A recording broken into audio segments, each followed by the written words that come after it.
کہ آپس میں ہمارا رہن سہن، اٹھنا بیٹھنا، چلنا پھرنا، آپسی تعلقات اب وہ نہیں رہے جیسے ہونا چاہیے۔ بھائی چارگی ختم ہو گئی۔ جو کبھی دور تھا کہ اگر کوئی اٹھ رہا ہے تو ہم اس کی ہیلپ کر کے اس کو اور اٹھا دیں، اب تو یہ صورتحال ہے کہ اگر کوئی آدمی تھوڑا سا گرا ہے تو ہم اس کو ٹانگ پکڑ کر کھینچ کر پوری طریقے سے گرا دیں۔ آج ہم اس نتیجے پر پہنچ چکے ہیں کہ جرجیت صاحب نے اگر کہیں چائے کی دکان کھولی ہے اور کوئی دیکھ رہا ہے کہ اس کی دکان اب اچھی چل رہی ہے تو اب وہ جرجیت صاحب کو کھاتا پیتا نہیں دیکھ سکتا ہے، وہ جرجیت صاحب کے بغل میں اپنی ایک اور دوسری چائے کی دکان کھول لیتا ہے۔ ایک کپڑے کی دکان آلریڈی ہے، اگر اچھی چل رہی ہے تو ہم اس کے بغل میں اپنی دکان ایک اور کھول کے بیٹھ جاتے ہیں۔ ایک اسکول اچھا چل رہا ہے تو کیوں نہ ہم اسکول ہی کھول کر اس کی طرح ہم بھی پیسہ کمائیں اور ہم دوسرا اسکول اسی کے بغل میں اور اسی کے پڑوس میں کھول لیتے ہیں۔ یعنی کمپٹیشن کا دور ہے۔ ایسے موقع پر قرآن ہمیں کیا تعلیم دے؟ قرآن کی اس آیت پر غور کیجیے۔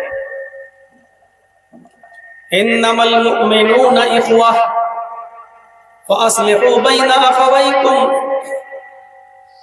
واتقوا اللہ لعلکم ترحمون۔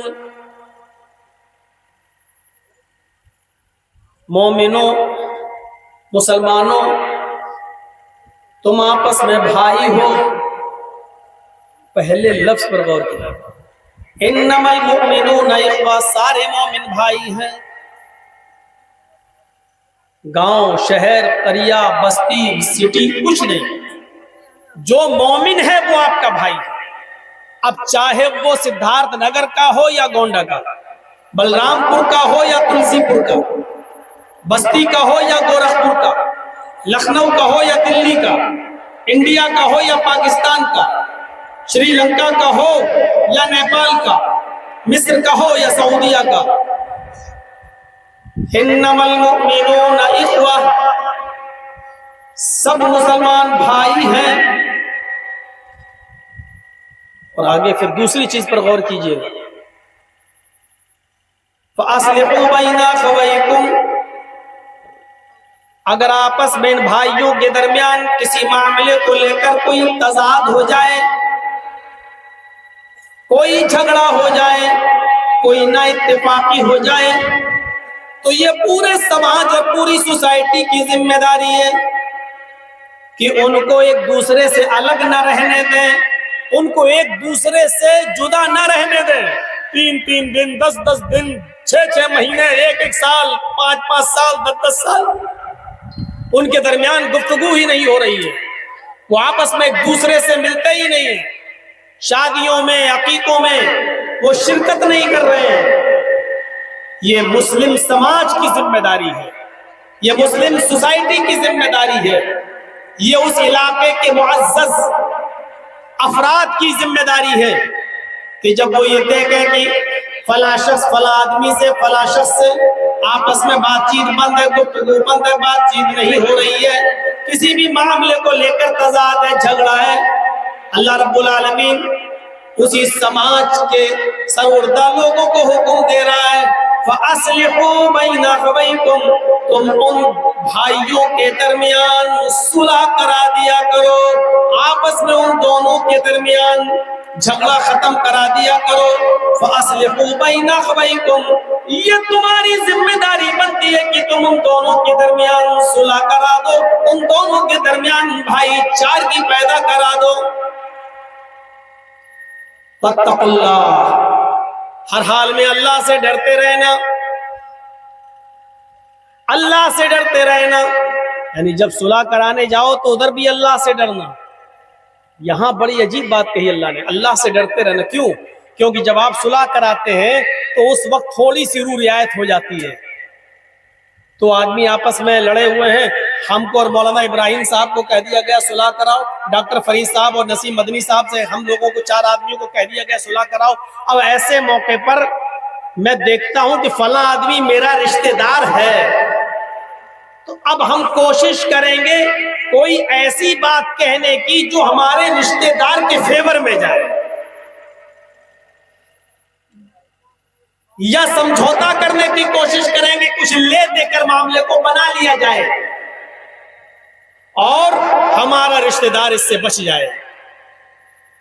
اور جہاں لے دے کر معاملے کو بنانے کی کوشش کی جاتی ہے وہاں انصاف کا مڈر ہوتا ہے, حق کا مڈر ہوتا ہے, حق پر خنجر چلتا ہے. اس لیے فرمایا فاتقوا اللہ, جب تم آپس میں ایک دوسرے کے درمیان صلح کراؤ ہر حال میں اللہ سے ڈرتے رہنا, یعنی انصاف کی بات کرنا, چاہے وہ تمہارے رشتہ دار کے خلاف ہی کیوں نہ جائے. اللہ سے ڈرتے رہنا, لعلکم ترحمون, تاکہ تمہارے اوپر رحم کیا جا سکے.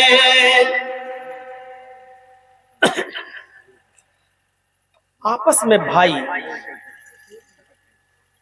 آپ نے ٹرین کا سفر کیا ہوگا اور یہاں سے بہت سے لوگ, کوئی دلی کام کرتا ہے, کوئی بمبئی کام کرتا ہے, اور اکثر لوگ تو بمبئی وغیرہ جاتے رہتے ہیں. آپ نے دیکھا ہوگا کہ کبھی کبھی سفر کرتے وقت کتنی انسیت ہو جاتی ہے آپس میں لوگوں سے. یہ ڈاکٹر فرید صاحب کچھ دن ہم سے ملنے آ گئے, دیکھ لیجیے ہمیں کتنی ہمدردی ہو گئی ان سے. جرجی صاحب دلی سے بیٹھے, کلکتہ جانا ہے ہاوڑا, ہماری ٹرین کانپور اور الہ آباد کو کراس کرتی ہوئی مغل سرائے اسٹیشن پر پہنچی. دیکھ رہا ہوں کہ ہمارے بغل میں بھی ایک صاحب بیٹھے ہوئے ہیں, ماشاءاللہ ان کی بھی داڑھی ہے, الیک سلیک ہو گیا, بات چیت ہونے لگی. آپ کا نام؟ جی محمد جرجیس. جرجیس صاحب نے بھی پوچھ لیا, اچھا بھائی آپ کا نام؟ صاحب محمد اسلم. یہ ماشاءاللہ. کہاں جا رہے ہیں؟ صاحب میں کلکتہ جا رہا ہوں. انہوں نے مجھ سے پوچھا آپ کہاں جا رہے ہیں؟ صاحب میں بھی کلکتہ جا رہا ہوں. اور انسیت بڑھ گئی, چلو ایک ہی جگہ کے جانے والے ہیں, آپ بھی کلکتہ اتریں گے, میں بھی کلکتہ اتروں گا. اچھا آپ کلکتہ میں کہاں جائیں گے؟ صاحب مٹیا برج. میں بھی وہیں جا رہا ہوں. چلیے, اور انسیت بڑھ گئی. یہ تھوڑی سی ملاقات جو ابھی 24 گھنٹے کی بھی نہیں ہے, اتنی سی ملاقات نے ہمیں ایک دوسرے کا اتنا ہمدرد بنا دیا ہے. جب میں اسٹیشن اترتا ہوں, گاڑی کسی اسٹیشن پر رکتی ہے, میں پانی بھرنے کے لیے اسٹیشن پر اترتا ہوں, تو میرا سامنے برتھ والا آدمی وہ میرے سامان کی حفاظت کر رہا ہے. جب وہ اسٹیشن پر اترتا ہے تو میں اس کے سامان کی نگرانی کر رہا ہوں. میں سوتا ہوں, اس کی آنکھ کھلتی ہے رات میں, وہ اپنے سامان کو دیکھتا ہے, ساتھ میں میرا بھی سامان دیکھ لیتا ہے, کہیں اس کے سامان کو بھی کسی نے نقصان تو نہیں پہنچایا. میری آنکھ کھلتی ہے, میں اپنا سامان دیکھ لیتا ہوں, ساتھ میں اس کا بھی دیکھ لیتا ہوں, کہیں ہمارے بھائی کے سامان کی چوری تو نہیں ہو گئی. غور کیجئے, اتنی سی ملاقات میں کتنی آشنائی ہو گئی. یہ 24 گھنٹے کا بھی سفر نہیں, وہ میرے سامان کی حفاظت کر رہا ہے, میں اس کے سامان کی حفاظت کر رہا ہوں. یہی قرآن کہتا ہے, جب معمولی سے سفر میں 12, 13, 14, 15, 18, 20 گھنٹے اور 24 گھنٹے کے سفر میں تم ایک دوسرے کے اتنے قریب آ جاتے ہو, اتنی ہمدردی ہو جاتی ہے کہ اس کے سامان کو اپنے سامان کی طرح اور اپنے سامان کو اس کے سامان کی طرح سمجھنے لگتے ہو, ایک دوسرے کو کھلانے اور پلانے لگتا ہے.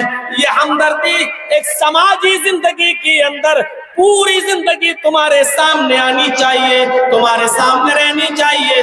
ایک مسلمان دوسرے مسلمان کی جان و مال کا محافظ بن جائے, ایک مسلمان دوسرے مسلمان, اپنی جان